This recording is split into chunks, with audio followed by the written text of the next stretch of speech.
Campaign 2020 is sponsored by Wisconsin Hospital Association, Quick Trip, Wisconsin Counties Association, Wisconsin Realtors Association, and Wisconsin Operating Engineers Local 139.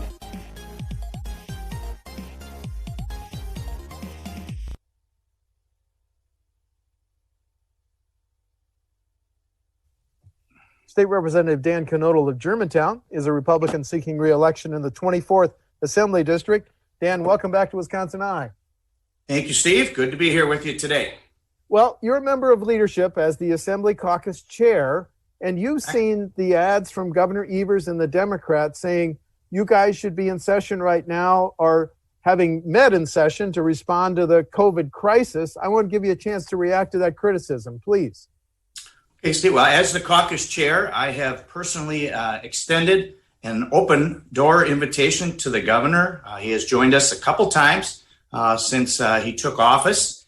And from the very first time, I extended to him personally that the caucus, and I as the chair, welcomed him to join us at any time.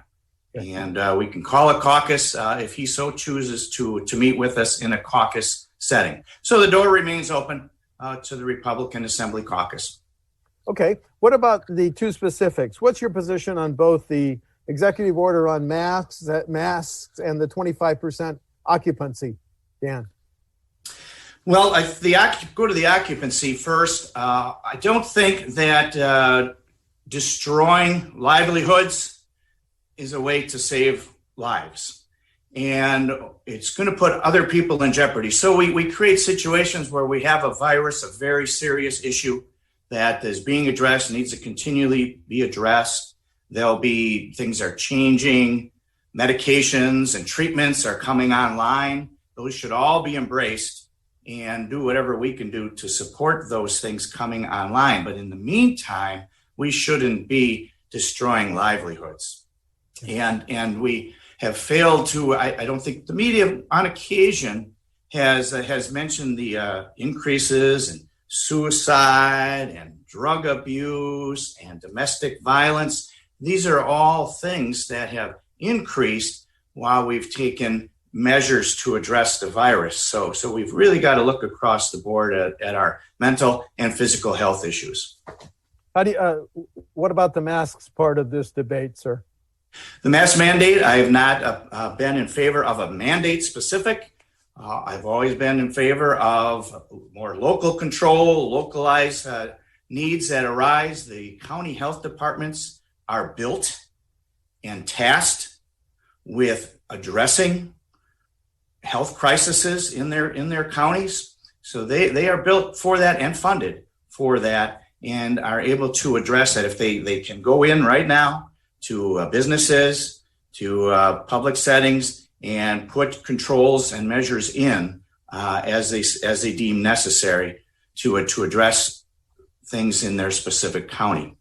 And neighboring counties are going to follow along or work together as well. So the CDC guidelines, we have all has said that those are important and we should be adhering to those guidelines. So I would continue along with that.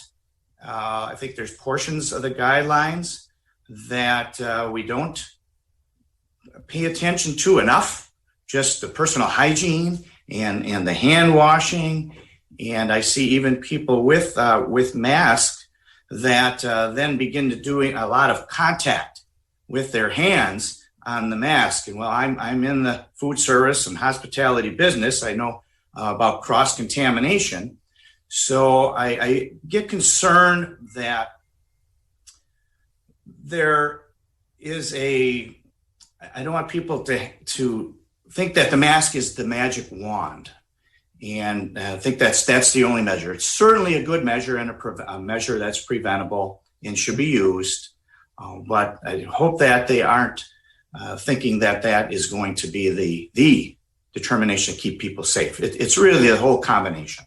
Have you signed on to the Representative Bourne and Senator Kappinga bill, which says if you're an organization, a charity, or a business and you follow COVID 19 protocols, you could not be sued over COVID? Absolutely. I'm a co-author with Representative Bourne. Okay. And it's imperative. Our school systems need that as well, to have that liability protection. Here in Germantown, my school board president has made it the focus. So we need to have that liability protection to bring the kids into school, and we can operate a safe environment without question, but we don't need the trial attorneys out there haunting us, ready to drop lawsuits and destroy their financial network. The frontline role that Wisconsin hospitals are playing in fighting COVID. In the next state budget, if you're reelected, do you think hospitals deserve an even greater priority than they may have in the current budget? It's going to be imperative that whatever additional funds are necessary to address the virus and these other health issues that we mentioned. Mental health, we boosted in the current budget dollars to mental health through our school systems and through the counties.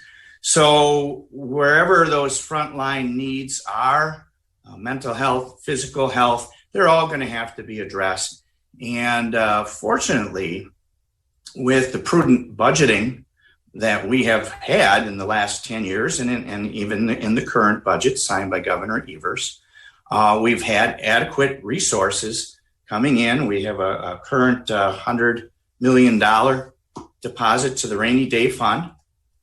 So the resources are available that if need be, we can move those resources to where they're needed. And the frontline healthcare is going to be very important. Thank you. The Federal Reserve just reported that Wisconsin's gross domestic product dropped by 8% in the second quarter.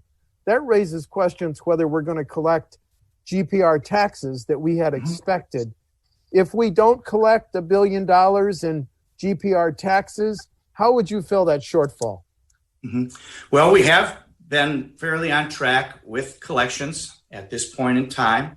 What we've seen some specific industries suffering are tourism, hospitality. However, those dollars may have shifted over and are still being spent in other areas. So we're collecting sales tax on those dollars. People's incomes that have maintained their employment and are working and even seeing raises are going to contribute more through the income tax. The collections are up on the corporate business taxes. So we have to consider that could change. And if we do see a decrease in the economy and our tax collections go down, then we've got to look at both. We've got to look at our spending and take in the revenue. Still has to be a balanced budget. These are the dollars that come in, and where do they need to be spent? And it's all about prioritizing. And that's what we do when we build the budget. Dan, the debate over policing reform landed on our front door with the incidents in Kenosha. Senator Van Wanggaard has got 7 or 8 bills. The governor's got 9 bills. The Black Caucus has bills. My question is, have you heard of any policing reforms that you're convinced should be enacted into law? And I do see your poster, "We Back the Badge," in the background. You sure do see it there, and that's a priority for me. Okay. That's for sure. I will have no discussions or go along with any defunding of the police. And so we have to address that there. As far as some uniform standards, they certainly should be examined. Representative Ott has a bill, which I'm on board with, that addresses some of that. But I think that's an area where perhaps a task force, a speaker's task force, or other study committee is put together, and all these entities come together, and we have equal representation from the law enforcement side of things, from the community, from the judicial system, from the district attorneys, the attorney general. All should be weighing in, and these things can be worked out, and they can be done in a bipartisan fashion. that if in fact we come together and through these study committees and task forces, we always come out with a number of bills for consideration that start off bipartisan, and that's the best way to do it.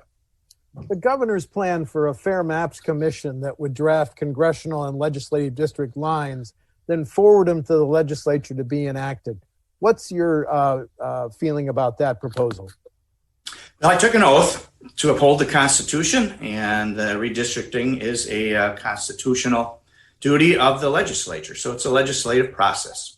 So that's what I'm bound by. And I'm comfortable with that. When you go and create commissions, it's still going to have some partisan flavor to it because someone has to appoint those people to commissions. And we look at, Iowa is mentioned. Well, you have to still look at who's putting those appointees on a commission. And you're going to have partisan. It's just a natural thing. It's politics. There's going to be partisan interests coming through on who's appointing who. Okay. As states around Wisconsin legalize marijuana, what's your position on both recreational and medical? I've been consistent in supporting medical marijuana. It's a federal issue that has yet to be addressed. If we can get it to a point where it's a scheduled drug that can be prescribed by a doctor and filled by a pharmacist, then there shouldn't be any reason that we shouldn't have that available in a doctor's arsenal of medications. And it's truly a medication to address. We hear about pain is an area where that it's effective to reduce pain, and but it has to be done through the medical system, and that takes a scheduled drug.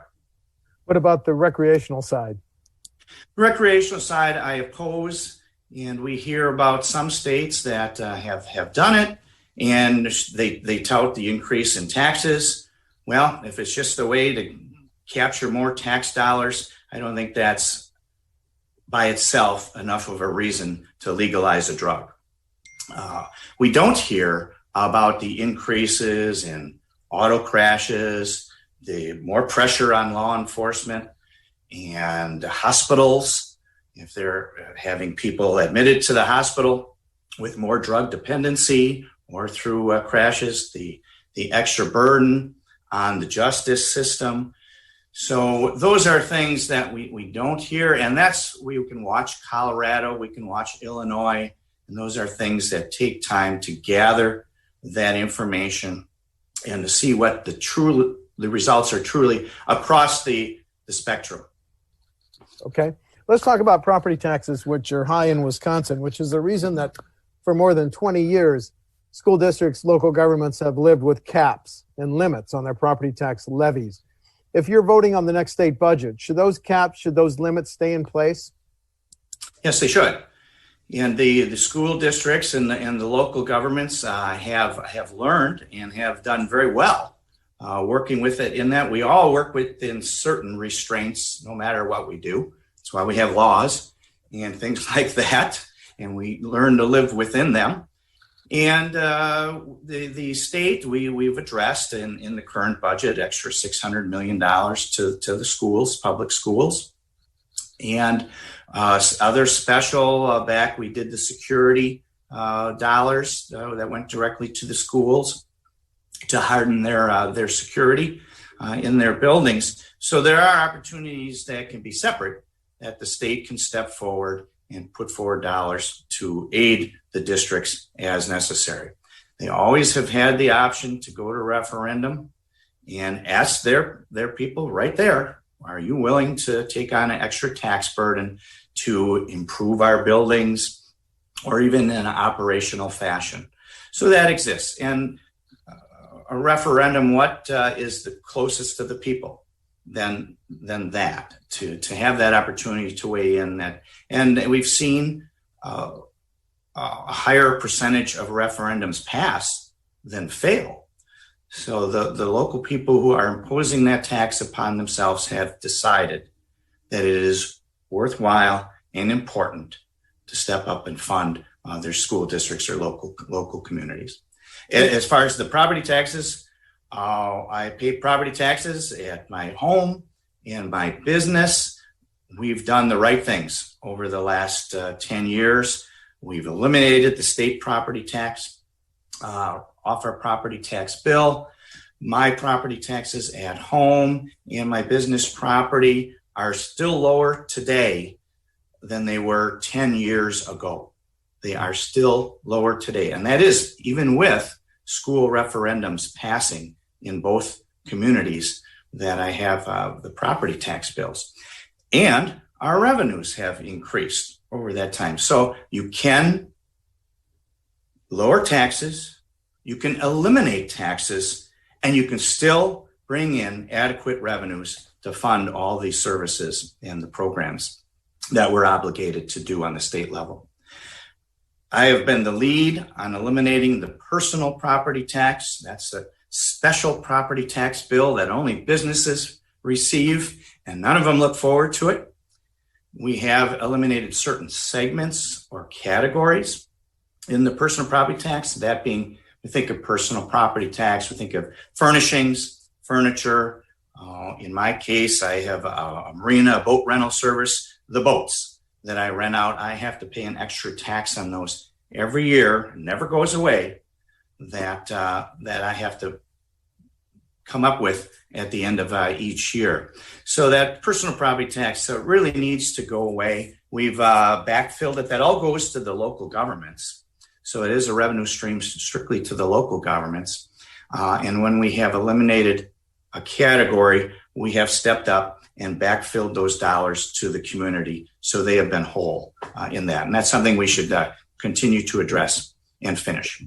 Is it time to give cities, towns, villages new revenue options so they're not so reliant on the property tax? I guess I'm referring to Representative Goyke's bill. If Milwaukee passed a referendum, it could levy a half-cent sales tax. Is it time to give local governments new revenue options? There are some options that are available to them right now in my local communities. I think of the lodging taxes that are levied. We see it in the city as the restaurant taxes, the wheel tax in Milwaukee County, and things like that. So they do have some options that they can put into place right now. Now that may require going to referendum, or perhaps they should go to referendum for that and get the blessing of their constituents. So Representative Goyke has those options available to him and his district right now. Okay. Last year, the governor wanted to raise the gas tax to stabilize how we pay for highways and bridges. Are you open to raising the gas tax as a permanent funding source for highways and bridges? No, it's unnecessary to raise any taxes. At this point, as we've seen and talked about already here today, our revenues, it's the economy, that everything is built upon how well our economy is doing. Our economy is doing well, the revenues come in. And so that's what we need to get back to, is building the economy, getting the jobs back to the people who have lost jobs. There are jobs available, many jobs available.